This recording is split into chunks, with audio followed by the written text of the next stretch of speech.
Bom dia, começando mais um Circuito Mato Grosso, um programa em que a gente procura levar mais informação para você, trazendo aqueles personagens que fazem a vida de nossa Cuiabá, de nosso Mato Grosso, de nosso Brasil. Eu, Enoque Cavalcante, agradeço a sua audiência, a sua paciência e anuncio, está aqui comigo, analista político dos mais respeitados aqui desse estado, que é o professor historiador Alfredo da Mota Menezes, né? Você sabe, tem uma presença muito intensa na nossa mídia, comentando as questões da política e da administração pública em nosso estado. E nós estamos aqui na quarta-feira, antevéspera do segundo turno da eleição presidencial. Professor Alfredo, bom dia. Quais são as expectativas para o domingo? Bom dia, Enoque. Olha, eu tenho usado a expressão seguinte: quem piscar perde, né? Outros usam que o photocharge, aquela corrida de cavalo, em que a gente não sabe cabeça por cabeça, e a fotografia mostra. As duas últimas, inclusive outra do Datafolha, né? Essa semana vão sair nove pesquisas. Vox Populi, Census, já soltou duas. Falta duas, uma quinta e outra sábado. Ibope e tudo mais. Então, está nesse empate técnico com a vantagem numérica da presidente Dilma para a reeleição. Mas eu venho lendo outras coisas também das pesquisas. Das pesquisas e tal.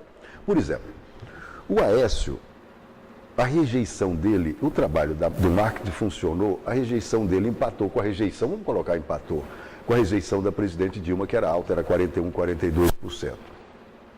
Aquele trabalho do João Santana, por exemplo, vamos dar um exemplo, essa de colocar o Aécio num debate com a Marina, dizendo...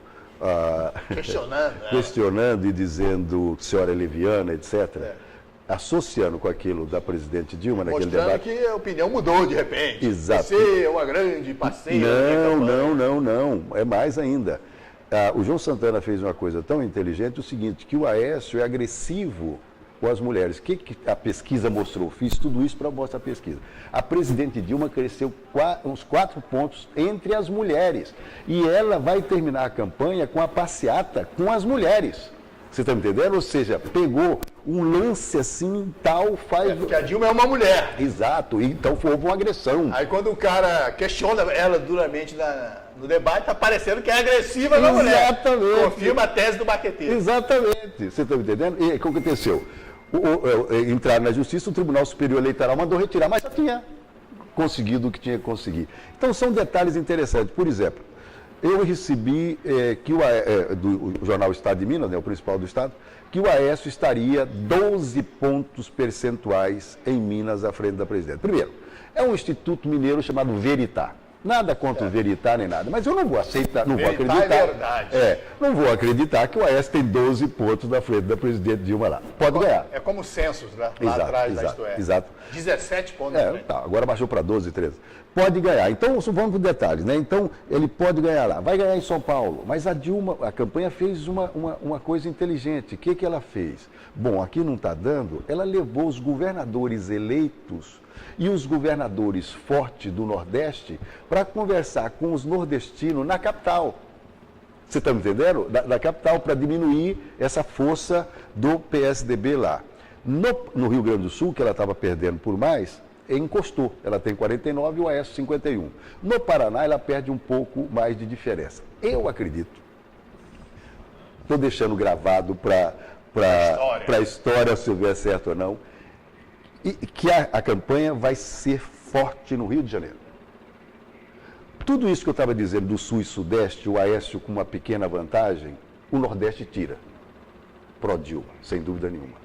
Bahia, a última eleição, no primeiro turno, deu 2.400.000 votos de frente para presidente Dilma.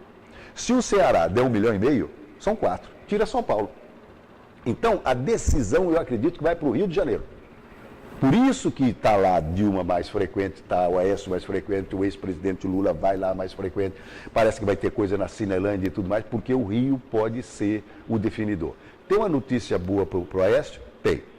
pelo menos uma se pesquisa. definiu Não. Pezão e Crivella, como é que estão? Não, Eles, tudo é Dilma. pessoalmente. É Dilma. Os dois são Dilma. Os Dilma são Dilma. Olha só como é que é a política no Brasil. No mesmo dia, ela fez passeata com Crivella numa parte do Rio de Janeiro, e aí fez outra passeata. Se eu falar isso para a política dos Estados Unidos, isso é uma loucura, né?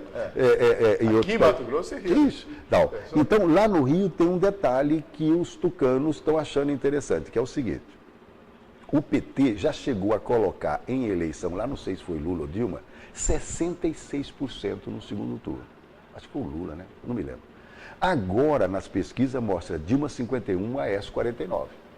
Porque, digamos assim, a cidade do Rio de Janeiro, a Zona Sul, e o Rio tem um detalhe interessante, você é daquele estado, você sabe disso. A cidade do Rio de Janeiro, Ipanema, Leblon, Copacabana, está aqui, certo? Esse é mais Aécio.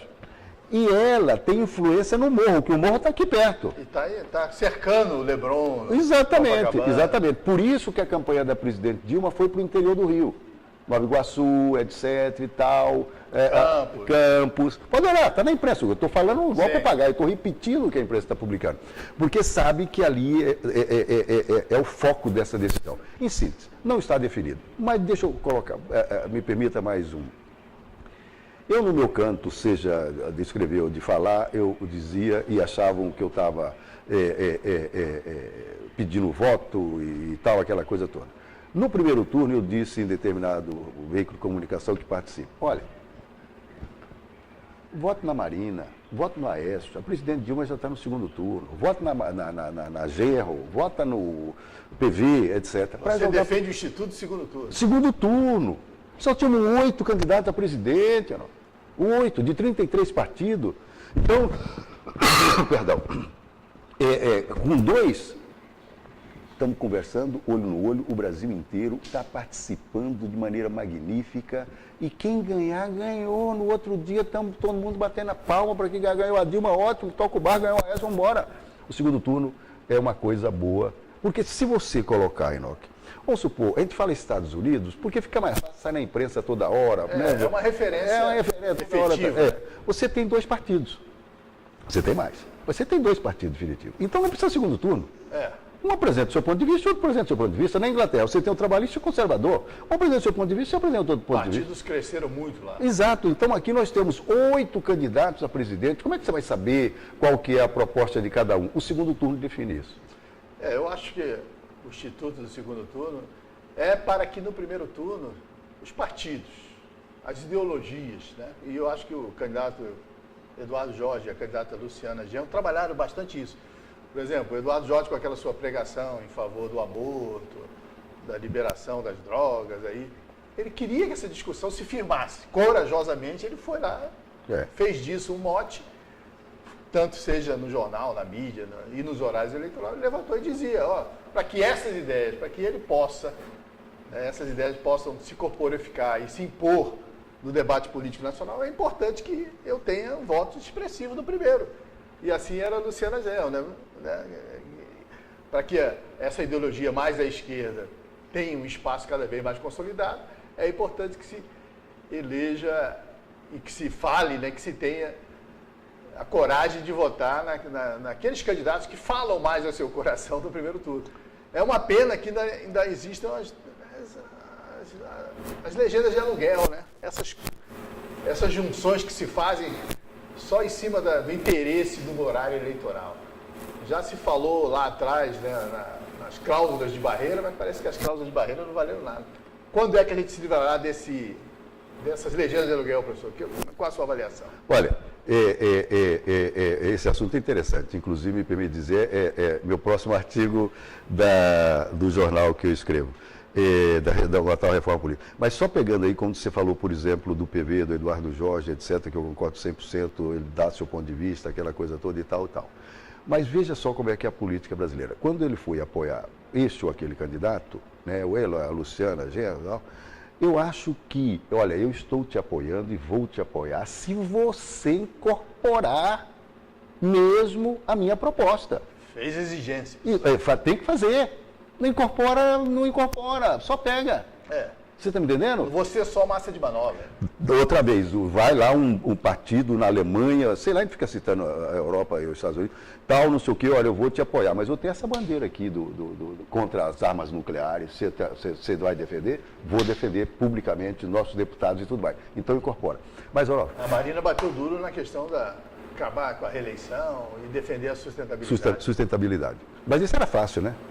Não é complicado. Olha, teve uma reunião semana passada, o Lewandowski que estava lá, o presidente do Supremo, o presidente da OAB, não sei da onde, juristas, um debate interessante sobre uma reforma política. Ou seja, o Brasil começa nessas instâncias a realmente entender, todo mundo, a síntese foi, não pode continuar como está. Porque não tinha nada de lado, nada, não tem... Interesse mais geral do país. Geral, né? Depois quem ganhar, vamos ver aquele negócio todo e tal. Porque chegaram à conclusão, aquilo que eu e você, qualquer um tem um pouco de bom senso, chega. Não é possível um país funcionar com 33 partidos. Ah, é democracia. E eu concordo. Então vamos fazer o seguinte, eu tenho minha reforma política. Eu vou dizer para você, aliás, vai sair amanhã. Tem duas maneiras de diminuir, sem ser antidemocrático, sem impedir que o partido exista, do seguinte modo. Não tem coligação na proporcional. Cada um sai. Isso. Você está entendendo? Estabelece um teto de... Não, isso é um. E tal. 2. Não quer esse, um para outro. Cláusula de desempenho ou de barreira. Sim. O Supremo derrubou cláusula de barreira, vamos mudar o nome, cláusula de desempenho. Você terá que ter 5%, ou 3%, ou 2% de todo o Brasil. Se não tem isso, qual a expressividade? Que expressividade que você tem? Aí vai ser o Levi Fidelis a vida inteira. Exatamente. E mais, ou seja, você não vai acabar. Mas, partido, você não vai receber o fundo partidário. E não vai ter horário. E horário durante o ano. Pronto, e continua lutando. E continua lutando. Você está me entendendo? Concorrendo em várias eleições até atingir. Até atingir. Ou seja, ninguém impediu, foi antidemocrático, está impedindo de ter partido. Não, tem partido aí que existe, a imprensa mostrou, sei lá, meses atrás, não sei qual desses partidos pequenos. O partido funcionava. Partido pirata, né, que defende a tese da pirataria. O pai era o presidente. O secretário ou tesoureiro era o filho. A casa alugada... Para ser a sede? É da família. E o secretário, que era o filho, recebia um salário. Porque o fundo partidário, você sabe que distribui do seguinte modo, o ouvinte ali, o telespectador nosso. 33% da verba, vamos dizer assim, para os partidos políticos é distribuído igualitariamente para todos os partidos. Pinga para todo mundo, mesmo aquele inexpressivo. Todo mundo ganha. Aquele partido familiar que você citou aí. Todo mundo ganha. Daí para cima é de acordo com a bancada de deputado federal. O senador não precisa porque é 3 para cada um, né? Cada estado. É deputado. Aí o PT é maior, o PMDB, o PSDB, etc. Eles recebem mais. Certo? Então... Esse 67% lá. Divide lá. Aí os partidos maiores recebem mais, né? Sem dúvida, pelo número dos seus deputados federais. Mas o 33% já garantiu. Exatamente. De repente até o emprego desse grupo. Outra coisa, o horário gratuito, você falou aí agora mesmo, né, de dividir, etc., também é dividido 33% para todo mundo. Aí o cara chega, negocia para coligação. Tem 10 segundinhos que seja. Negocia. Entende? Porque de 10 em 10 os partidos vão montando aí os seus 2 minutos. Se o Brasil fizesse acaba proporcional, vai todo mundo para a guerra ou a cláusula de barreira. Quer ver um outro que resolveria? Não. Eu vi isso nos Estados Unidos e falo, mas por que a gente não adota? Eu não sei se você concorda ou não. O voto distrital. O voto distrital é o seguinte, vamos dar um exemplo. Se tivéssemos o voto distrital, Mato Grosso seria dividido em 24 distritos, digamos, pelo número de deputados estaduais. Certo? Cuiabá era um distrito, aí você juntava Pochorel, Guiratinga, Jucimeira, Jaciara, outro distrito e tal. Primeiro, economiza para o pessoal que você vai fazer campanha ali. Cada partido lance o seu candidato no distrito. Aquelas áreas. 33? 33. Partidos maiores lançam em todas as áreas. Os menores vão disputar espaço. Tal, mas se o menor quiser lançar em todo lugar, lança. Também. Não impede. E o mais votado é eleito. Como é que hoje eu voto em José? Garantiria uma representatividade das regiões. Claro. Em defesa dos seus Claro, interesses. fica mais barato para o cara que só faz campanha naquela região. O partido que não tiver voto vai desaparecer, vai continuar, né? Mas vai desaparecer. Todos os partidos têm que lançar candidato, não fica buscando coligação daqui e dali. Aí eu voto em José e elejo o Pedro, como é hoje, né? Na coligação, tal. Acabaria com isso. E é uma coisa que muitas vezes o eleitor não percebe, né? Que o voto que ele deu, né? O cara ficou lá embaixo e quem se elegeu foi alguém que ele nem imaginou. Né? Isso não fica muito claro para a população, a questão do voto proporcional. Exato. Aí depois tem pesquisa que mostra que depois de um ano, mais ou menos um ano, depois da eleição, pesquisa, eu tinha uma dessa lá em casa que me deram, perguntando para o eleitor quem que ele votou para deputado federal. Já não lembra. Não lembra. Como é que não é? Como é que voto distrital não? Você sabe que você elegeu aquele. Ele, deputado, tem que prestar conta aqui. Se ele, hipoteticamente, votar, vamos pegar um tema polêmico, a favor ou contra o aborto lá em Brasília, ele, para fazer esse voto, eu vi isso lá com os americanos, você tem que ver o que seu distrito pensa. Exatamente. Você está me entendendo? Para levar a sua votação. Senão você perde a próxima eleição. Ele é um representante do distrito, senão você perde a próxima eleição. E mais para concluir. Essa é uma tese que é combatida, eu vejo, acho que é o Jean Willis e outros, né? Essa questão dos candidatos mais ideológicos. Eles perderiam na questão do voto distrital, porque eles não se elegeriam, por exemplo, um defensor do aborto em Mato Grosso dificilmente se elegeria. Não se elege. Com o voto de um distrito só. Não se elege. Teria que pingar em todas as regiões. Isso é fato. Então é essa uma... Mas o voto distrital, você concorda comigo que diminuiu o número de partido? Não é possível. Claro, não. Nós estamos discutindo formas... Se eu li direito, aí você corrija. Essa Câmara dos Deputados Federal será que é isso mesmo que eu li? 28 partidos? Tem deputado de 28 partidos, ou seja, o presidente que for que eleger, ou a presidente, vai ter que negociar com 28 partidos? Nós vamos ter aqui o José Medeiros, né, no Senado aí, o único representante do PPS e o líder. Então, um cara que de repente, imagina em 81 senadores, como é que vai ser a conversa? Ele vai ser valorizadíssimo, porque um voto... Um voto 81? De repente decide questões decide. Né, de distribuição de recursos. Decide. E para concluir essa tal reforma política pessoal, digamos assim, eu sou a favor do financiamento público de campanha. Mas, com leis claras, duras, objetivas e rápidas para punir o dinheiro por fora. Nós vamos lá, pegamos o dinheiro da República, financiamos a campanha, o cara vai lá e pega por fora? Ou é desequilíbrio do mesmo jeito? Teria que ter. E isso nunca foi enfocado, apesar de se falar muito de Caixa 2 há muitos e muitos anos, não existe uma legislação. A Dilma está aí com a proposta, o Caixa 2 vai ser punido e tal. Ela deveria esclarecer essa proposta, né, já. Mas tem alguma coisa alguma coisa não, tem no Supremo Tribunal Federal, neste debate que eu falei da semana passada, o Lewandowski levantou esse assunto, dizendo que já tem 4 votos a favor, o Gilmar Mendes pediu vista, né? E paralisou, né? Paralisou. Isso volta depois da eleição. Se ele tivesse votado aí há 2 ou 3 meses atrás, de repente... E já teria, pelo menos, garantido para a próxima eleição. Exato, mas eu acho que porque tem que ser um ano antes. Não, decisão da Justiça, não sei se é um ano. Não, decisão da Justiça é uma coisa. Do Congresso é outra. Mas eu acho que com 4-0, do seguinte modo, indica que não permitir financiamento de campanha por pessoa jurídica. Exato. Já é um controle do Caixa 2. Sim. Algum tipo de controle. Sim. Tá entendendo? Mas você e eu claro não sou... que tem que ter fiscalização. Exato, uma coisa é dizer, eu ia dizer isso. Não pode fazer, mas todo mundo faz. Eu ia dizer não pode roubar.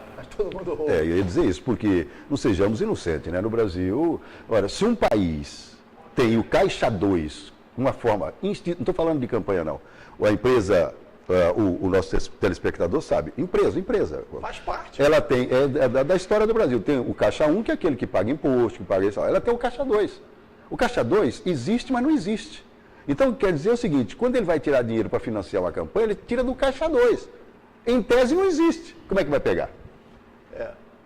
No ano passado, no Brasil, tivemos as grandes manifestações de junho, né? O povo exigindo mudanças e, infelizmente, passou-se o ano e as mudanças não aconteceram. A nossa expectativa é que, com os novos poderes sendo reconstituídos a partir da eleição que se processa agora, que essas mudanças aconteçam, né? E que se supere esse desgaste que se observa, né, com vastos setores da população dizendo que viram as costas para a política, que não se interessam para a política, como se isso também não fosse uma opção política, né, de fortalecer quem está aí, né? Porque à medida que você é contra, mas não age politicamente, você fortalece quem tá mandando, né? Quem está dominando. O saldo das manifestações, professor, o povo também não se organizou muito. Olha, parei aqui para falar para você. Eu acho que nenhum. Não, vamos colocar um em parte, né? Que foi o trabalho do Alexandre Padilha na questão do Mais Médico, concorde ou não com o negócio da saúde. Saúde, mandou os médicos para o interior, aquela coisa toda. Não resolveu o problema da saúde. Mas deu um lenitivo qualquer numa cidade pequena que não tinha médico. Fora disso, na questão do transporte coletivo, né? A situação continua? Continua. A NOC, eu vi uma matéria outro dia, vi duas, uma lê e outra de televisão. E não era a mesma matéria, mas fazendo um resumo das duas. Uma repórter de televisão acompanhou uma trabalhadora, uma mulher, você está me entendendo? Da hora que ela acorda, sim. Você está me entendendo? A hora que ela volta, etc. etc. E a outra foi no jornal, de São Paulo, não precisa citar nome, etc., em que acompanhou um trabalhador, o ônibus que toma, tal. Não é impossível. É um sofrimento. O cidadão ou a cidadã, você está entendendo? Não é criticar governo, não, gente, nenhum, nada disso. E aí tem que criticar tudo, o governador de São Paulo, o governo federal, os governos municipais, etc, etc. Você está falando de uma situação que o Gabeira, que foi candidato a governador do Rio de Janeiro, faz tempo, né, 90, ele fez um programa, também fazendo esse acompanhamento de uma empregada doméstica, e ele escandalizou a gente, todos nós que temos um mínimo de sensibilidade, dizendo, essa empregada doméstica, que sai da Baixada Fluminense para trabalhar no Leblon, ela passa 4 meses dentro do ônibus. Veja, 4 meses dentro do ônibus, em pé. Mostrava a mãe, ou mostrou o pai, não lembro dos dois, em que ele ou ela não via o filho acordado. Quando ele chegava, o filho já estava dormindo. Chegava tarde. Chegava tarde. Quando ele saía, o filho já estava dormindo, tá entendendo? Só ia ver no fim de semana. Ora, que diabo de país é esse? Né? Eu estou falando de maneira geral, gente, não é crítica. Estou falando de um problema que precisa ser enfrentado. Enfrentado. Precisa ser resolvido. A gente andando por Cuiabá, e com esse trânsito engarrafado que tem aqui, devido às obras da Copa, a gente cruza pelos ônibus. E é ônibus cheio de manhã, de tarde, de noite. Quer dizer, o transporte público não atende. E não tinha, parece que começou agora, ar-condicionado. Ar-condicionado. Como é que uma cidade como Cuiabá de 40 graus não tem ar-condicionado? Se nós olharmos por esse lado, então, a manifestação, voltamos à manifestação de junho, que pedia isso, né, não houve grande avanço. Da segurança, também não. Quando a classe política se vê aperreada, dizia o baiano lá de Pochorel, da minha cidade, ele entrou, se lembra, do Michel Temer, do Cardoso da Justiça. O Valteni aparece nessa foto, interessante, ele está ali naquele momento, não sei se você lembra, devia estar conversando com algum desses personagens, em que eles vão com uma proposta de plebiscito, reforma política com plebiscito, para o Congresso. Aí o Renan recebe, junto com não sei quem, babapá e tal. Naquele momento do fuzuê, a classe política do Executivo, do Legislativo e tudo mais, falou em fazer a reforma política, era a mãe de todas as reformas, etc, etc. Nem um traque. A única coisa, fizeram um remendo para a época da eleição agora, que não pode pintar muro, não pode fazer isso, não pode fazer aquilo, que não fez absolutamente nada. Ajuste eleitoral, no máximo. Mas só. Reforma política. Só. E aí, olhando para você e você olhando para mim aí, nós não temos força? A classe política não ouve a gente, não ouve o povo, nós não nos interessamos, somos desinteressados. Por que outros países essa coisa funciona? Por que nós gritamos, nós no plural mesmo, nós todos, assim, o ANOC incluído aqui assim, nós reclamamos tanto da corrupção, né, esse ou naquele governo, e a coisa não anda, não resolve, entende? Veja as obras públicas. As manifestações mostraram que a população tem uma indignação. As manifestações mostraram que a população quer participar, mas participação exige paciência, participação exige engajamento. É preciso construir entidades populares, verdadeiras. Aqui, outro dia eu vi que estava entrevistando um ex-vereador, né, e ele comentava, as nossas associações de moradores de Cuiabá estão todas prostituídas. Chega a eleição, um grupo vai apoiar tal candidato, outro grupo vai apoiar tal candidato, quer dizer, as lideranças, né? E as reuniões nos bairros para conscientização e tal, são sempre reuniões que visam apoiamentos eleitorais. Não a discussão disso.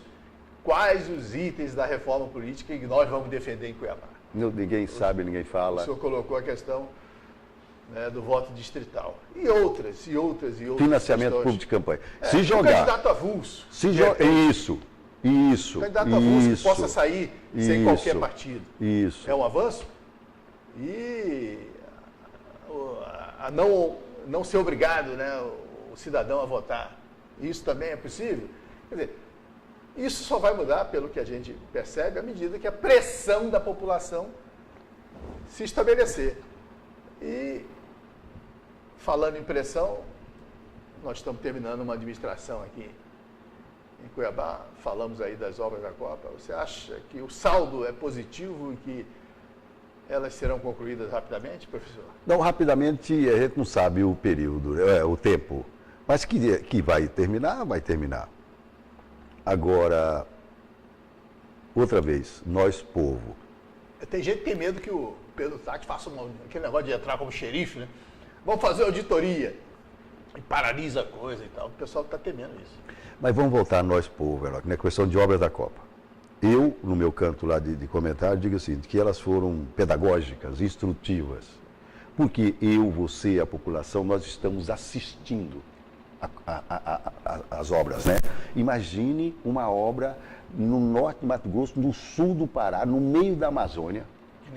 Que ninguém acompanha. Outro dia aparece o empreiteiro dizendo o seguinte, porque a estrada, essa nova, da BR-0, essa que vai para Santarém, sim, que ela está sendo feita por trecho. A sua empreiteira ganhou 100 quilômetros, outro 100 quilômetros, aquela coisa toda e tal. Já tem trechos que está precisando recapear.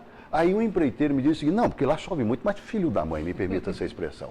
Quando foi para fazer esse asfalto, essa concorrência, para ganhar essa licitação... Você não sabia que chovia muito? Não sabia que chovia muito? Você então tá tem que ter uma obra que corresponda a essa realidade. E pode ter certeza que na licitação estava lá incluído tudo direitinho. Bom, volta para cá, nós estamos assistindo. A mídia junta, etc, etc, etc. Tem lógica, estou falando para nós, povo. Deixa governos, deixa para depois a gente volta lá. Nós aceitarmos com tranquilidade que os COTs, Centro de Oficial de Treinamento, vem o governador, vem o dirigente e fala assim, não, é possível que ele termine em 2015. Meu Deus do céu. A obra era para ser de treinamento dos caras que chegavam e nós aceitamos com a tranquilidade. Me permite ir lá para o seu estado, no Rio de Janeiro, o Engenhão, né? O estádio, feito para o Pan-Americano e que ia servir para a Copa do Mundo.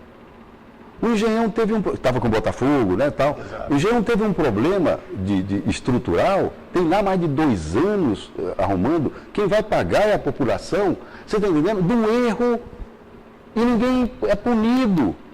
Porque no Brasil, eu venho conversando um bocado sobre isso. Claro que é mania. Você gosta de conversar? Veja só. Vai fazer uma obra... Outros cidadãos também gostaram de conversar mais. Vai fazer uma obra, cidadão? Sabe como é que funciona? É assim. Quem faz o projeto executivo, aí é que está a grande jogada, do empreiteiro e do político. Quem faz o projeto executivo é o governo, é a prefeitura, é o governo federal, é o governo estadual. Se tiver algum problema na obra, é do projeto executivo, não foi o empreiteiro que fez. Joga a culpa no governo. Exato, Você tá... e esse projeto... É o caso do aeroporto, né? E aí a obra Soltou aquela notinha lá, como é que era? A nota absurda. A nota absurda. Você viu aquela, né? Dizer, como é? Nós vimos desde que nós observamos o projeto executivo que havia erro, mas mesmo assim nós fizemos. Nós temos aqui um assessor de imprensa de primeira linha, o Enoque, que ser contratado pelo pessoal deles até para uma burrice daquela. Ou seja, nós vimos que estava errado e fizemos. O projeto executivo era do outro. É o que a nota disse. Claramente. Tal. Aí veio a Copa. As obras da Copa, houve um avanço. A Lei 8666 da licitação, etc., substituído pelo RDC, Regime Diferenciado de Contratação, que é o seguinte, sabe o que fez? Só simples. Passou o projeto executivo para o empreiteiro. Certo? Com o projeto executivo para o empreiteiro, se tiver algum problema, ele é que tem que fazer e não pode ter aditivo. Porque o projeto executivo sendo dos governos, é aí que sai a grande jogada do financiamento para a campanha e outras maracutaia. Porque encontra erro, ou encontra um rego d'água, hipotético. Tem muitos, né? Tal. Aí, você tem que fazer um trabalho de campo, identificar o terreno. Exato. Aí faz o aditivo que pode ser até 25% da obra. Você está entendendo? E aí sai tudo.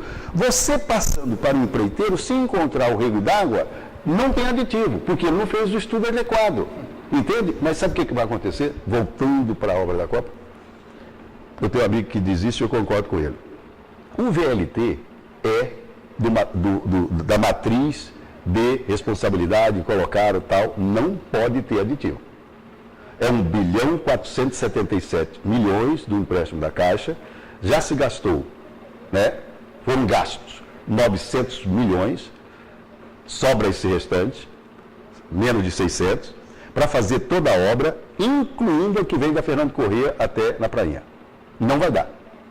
E este amigo meu diz, e eu concordo com ele, que nós vamos sair na rua gritando, dê o aditivo, para terminar a obra. Senão não vai ter dinheiro suficiente. Não termina. Claro. Sabe quanto que é? 25% sobre 1,5 bilhão, que vai a mais extra. As empreiteiras fizeram uma bagunça na cidade de Cuiabá, do meu ponto de vista, premeditado. Você está entendendo? Aqueles tapumes, aquele buraco, etc, etc, é para ficar essa balbúrdia, para nós irmos para a rua para pedir o aditivo para terminar a obra. Resolve, tira essa bagunça. Tira, você está entendendo? Veja como é que volta a questão de nós, povo. O novo governo Pedro Tagle vai enfrentar toda essa realidade, esse clamor, né? Esse clamor e vai ter que terminar. Imagine quando chegar na prainha ali e ficar tudo paralisado, no centro da cidade. A mãe que tem que levar a filha para a escola de manhã e ela já está grávida do segundo filho, ela termina, bate, paga. Ali em frente ao São Gonçalo você já tem um estranhamento terrível, né? Porque não tem retorno, não tem nada. Como é que pega a Avenida Escolástico, derruba todas as árvores? Outro dia me deram o número delas. Entendeu? Eu não lembro de cabeça. Bota tapume, depois não faz nada. Não faz nada. Aí fica por isso mesmo. Nós aceitamos. Vamos voltar lá. Vamos voltar não. O contrato não tem punição? Não tem nada, não tem nada. Tribunal de Contas, Ministério Público, eu respeito, vamos colocar logo tal. Não sei o quê. Se não tiver punibilidade, não adianta. Exato. Se tiver só, tem que ter punibilidade. Como a lei de responsabilidade fiscal tem. O cara não pode ser candidato. Você está me entendendo? Exato, é uma punição. Se não tiver alguma coisa disso para os empreiteiros, porque é o seguinte, funciona no Brasil, não é só em Mato Grosso, Cuiabá, ou Pochorel ou tal, no Brasil inteiro é o seguinte, aqui em Cuiabá nós vimos tanta dessa. Olha, então essa empresa, ela foi ruim, ela não prestou um bom serviço, etc, ela está fora, não vai receber mais nada. O que ela faz? Ela muda o CNPJ e muda o nome e ela continua com os mesmos diretores fazendo obra, Somente nessa questão das empreiteiras, nós conhecemos, né? É um pequeno grupo, né? Que ganha governo, sai governo, estão sempre aí fazendo as coisas, se envolvendo em falcatruas. Está aí a Operação Ararate citando, né, empresas que passou dinheiro para não sei quem, né? E continuam fazendo obra, continuam concorrendo. Não sei se a nova lei anticorrupção vai pegar, vai poder ser usada para paralisar com essa mudança aí de CNPJ, esses acertos que se faz. Não sei. Vamos ver na prática, né? Porque o Ministério Público, se for ativo a partir do texto frio da lei, vai poder agir agora contra os agentes, né? Aí os empresários que estão cansados de explorar essa mamata. Indo um pouco além disso, não tem ninguém que está querendo ser demagogo aqui ou ser pai da pátria. Nós estamos conversando abertamente, eu e a Enoque aqui. Vamos a coisa prática dessa questão da corrupção, do serviço mal feito. Reflete em quê?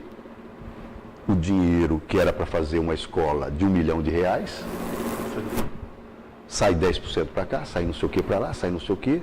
A obra que seria com 1 milhão, perfeitinha, bonitinha, hidráulica, elétrica, etc, etc. 20, 30% já saiu para lá, para terminar a obra coloca a hidráulica ruim, a elétrica ruim, etc, que vai refletir no aluno.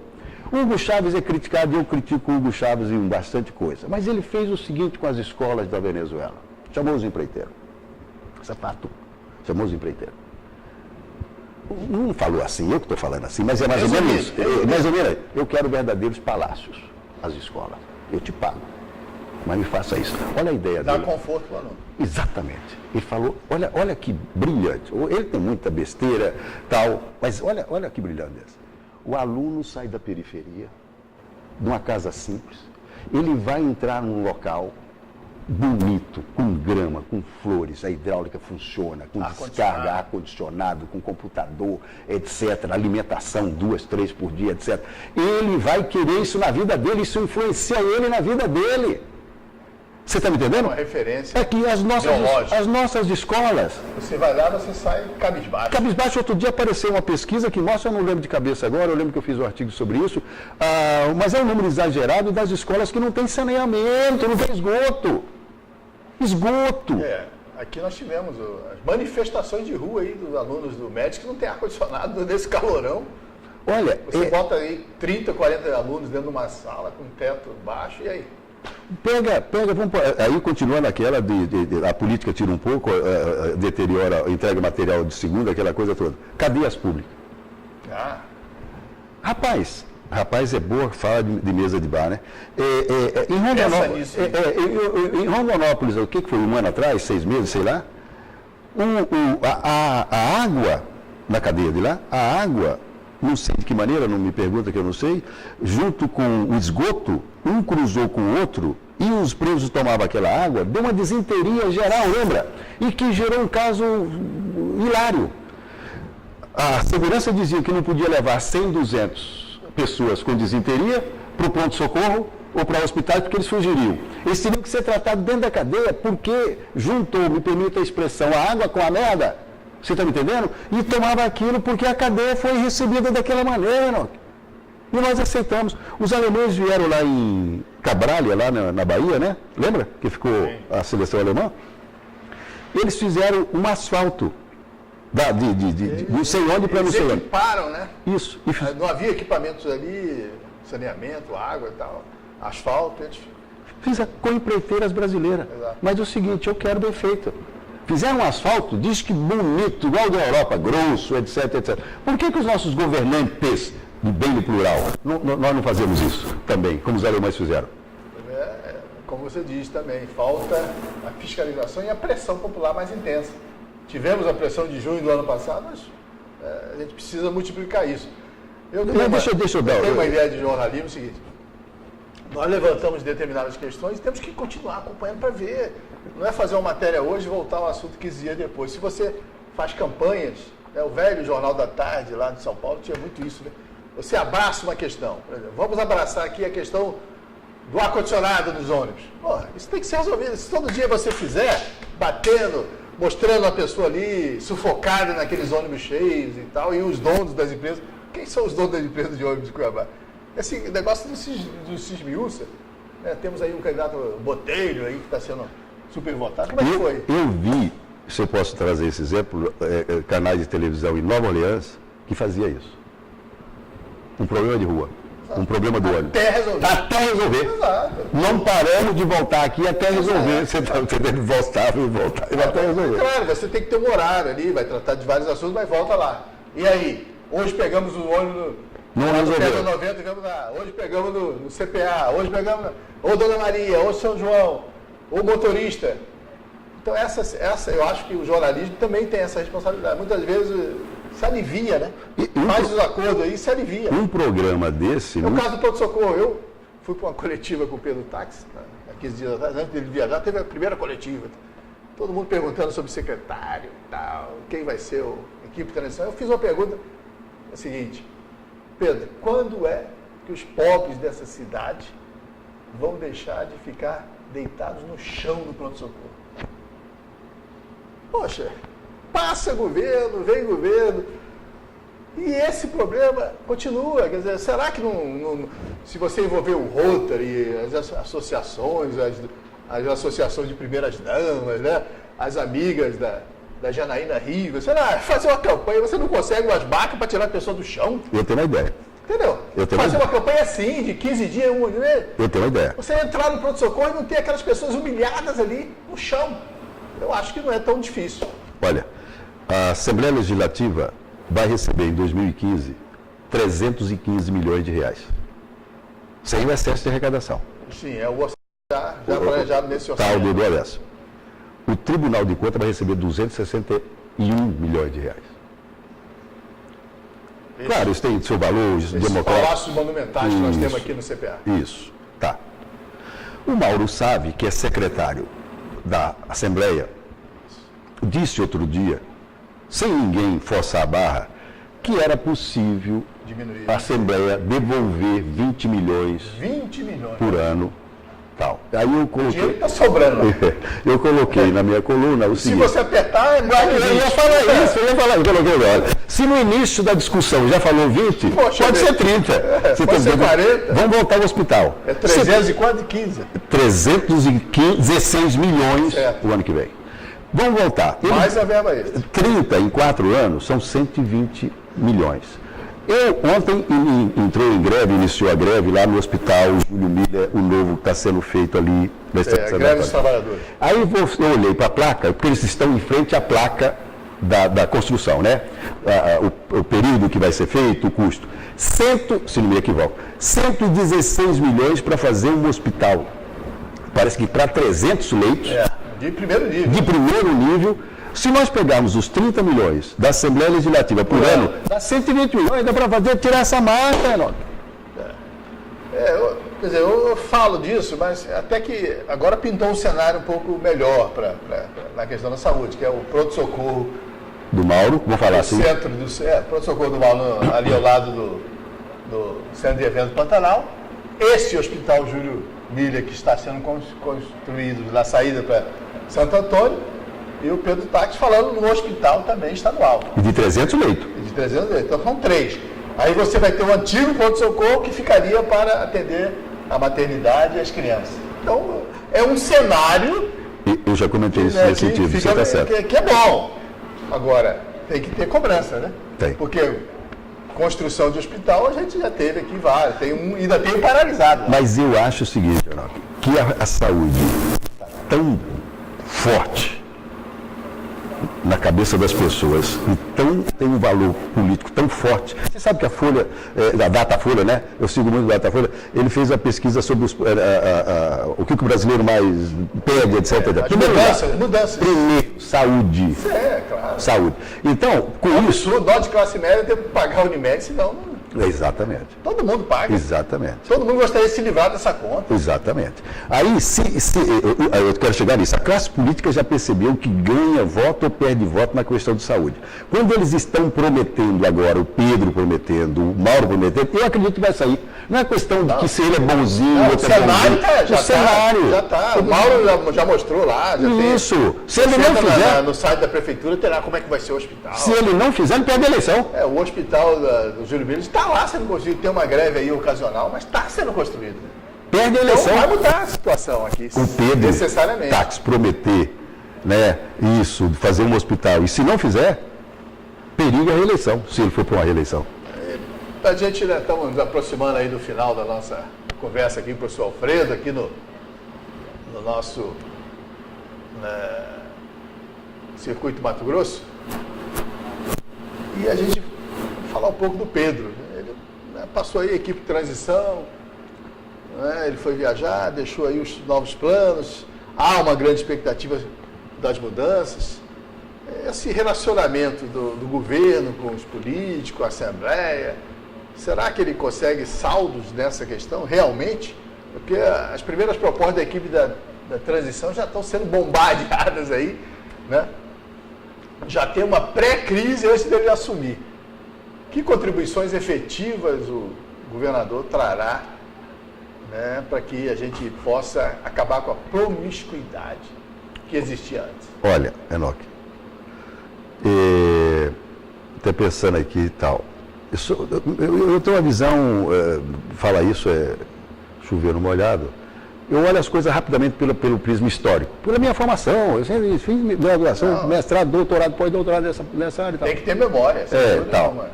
Então, se for pela história, né, eu já tive... já tem muitos governadores passarem por aí. Isso. Esse aqui vai fazer, ó. Agora o mundo vai acabar, aquela coisa toda e tal. O Pedro tem boa vontade? Tem. Tem uma coisa diferente da década de 70, da década de 80, etc., desses governos que vinham aqui a fazer... 70 não, da década de 80 para cá. É que a mídia está muito mais em cima. Os blogs são uma bênção. Se multiplicou, né? Multiplicou. Você não tem um jornal ou dois. Você diz uma coisa, o cara já te desmente. E mesmo se aquele blog quiser... Eu sou militante dessa área, se ele quiser, o blog está fazendo isso para pegar um extra, você está entendendo? Mas ele já falou. Já falou. Aí o outro vai falar. Você está me entendendo? Então é repercussão. E está todo mundo entrando, aquele negócio todo e tal. Então, tendo em vista isso, tendo em vista essa grande fala nacional e aqui sobre corrupção, tendo em vista o que o Pedro Táxi, que ele se fez... A tradição dele, a história dele. Né, nós sabemos do Arcanjo, aquela coisa toda, Ministério Público e tudo mais. Eu acho que nessa... Eu não estou dizendo, não sei dizer que aqui embaixo não vai haver corrupção. Sim. Você está me entendendo? Eu não estou dizendo que a presidente Dilma roubou. Em absoluto. Mas a rataiada funciona aqui por baixo. Entende? Sempre haverá. Sempre haverá. Então, dizendo o seguinte, o Pedro vai combater isso, vai fazer o máximo? Vai. Acredito que ele vai entrar em duas áreas. E vou justificar por quê. Uma, a educação. Por quê? Quando você olha o orçamento, eu tive a paciência, e publiquei alguns artigos sobre isso, de pegar o orçamento, me deram, né, não o novo, o passado, e já sei do novo também, até levantei uns números aqui. Você falou da Assembleia. Isso, para mostrar que o cobertor é curtíssimo. Não vou entrar em detalhe aqui, você está entendendo? O que tem que repassar para cá, para lá, 25% da educação, 12% da saúde, 2% da segurança, não sei o quê, pagar os salários de funcionário, que é 4,5 bilhões, o ICMS não está subindo o suficiente. Bom, em síntese, o dinheiro é curto. Volta ao Pedro na questão da educação. A educação vai receber o ano que vem 1 bilhão e 900 milhões de dinheiro carimbado, 25% da educação. Ora, você sabe que você não tem um orçamento elástico para fazer muitas coisas, etc. O FETAB foi dividido metade para as prefeituras, aquela coisa toda, que pode conversar sobre isso também. Você tendo 1 bilhão e 900, se você fizer uma boa gestão na educação, se você fizer políticas bem estabelecidas, dá para fazer muita coisa com o dinheiro que é garantido. Sim. Você está me entendendo? Não tem jeito de tirar, é constitucional. Só com a verba carimbada. Com a verba carimbada. Saúde, 12%. Mais os convênios. Mais se a Assembleia devolver, ou não pagar o excesso de arrecadação para a Assembleia, né? Então, dá para fazer alguma coisa. A capacidade de negociação, né? Se o Aécio de repente ganha, o Pedro vai ficar com uma linha facilitada lá em Brasília, já que ele ousou muito, né? Ele desafiou seu próprio partido para apoiar. Ousou mesmo. Aquela ida dele lá para apoiar o Aécio naquele momento foi ousado. Eu acho que ele teria uma porta bastante aberta. Então, eu acho que o Pedro pode fazer um bom governo nessa área. Agora, não sei se você sabe... Mas a relação não sei. Essa é a questão. Okay. Não acho que ele vai chutar o pau da barraca. Esse negócio de dizer que não vamos mais dividir secretaria entre partidos políticos. E quem serão os secretários? Você hoje na imprensa... Será que existe esse técnico tão maravilhoso e tão isolado da influência política que possa aparecer e pontificar? Nós vimos aí os exemplos do Geraldo De Vito, eram técnicos, mas muito vinculados ao MAGE. E o Pedro, tem técnicos aí que não, mas se você possa repetir uma experiência? Se você perceber, hoje, na imprensa tem algo diferente. O Pivetta disse que seriam técnicos de alto calibre, etc. O Pedro está dizendo que, né, não é bem assim, etc. Não falou em dividir. Claro. Você está me entendendo? Mas que também teria atuação política. O Pivetta que fala mais, negócio de partido. Eu até sugeri hoje para o Pivetta, sugiro outra vez, Pivetta. Cuiabá tinha uma expressão antiga em que, nesse momento, é melhor chamar margulha. Margulha, antigamente, é mergulha, submerja. Está entendendo? Continue trabalhando duro, etc. Sai de cena um pouco. Sai de cena um pouco, porque senão o bombardeio é muito forte. Eu acho até que foi um erro do Pedro Táxi permitir que ele falasse. né? Poderia ter dito, ó, vou viajar, mas faz as reuniões internas aí. Interna, isso. Fala de generalidades, mas ele apresentou lá todo o mapa de secretaria, vai fundir essa com aquela. Polarizando um pouco com a figura do governador. Você viu aquela do Anterinha? Anterinha é muito bom para frases, né? Dizendo assim, a Secretaria de Cultura vai acabar, então vamos acabar com os CTGs.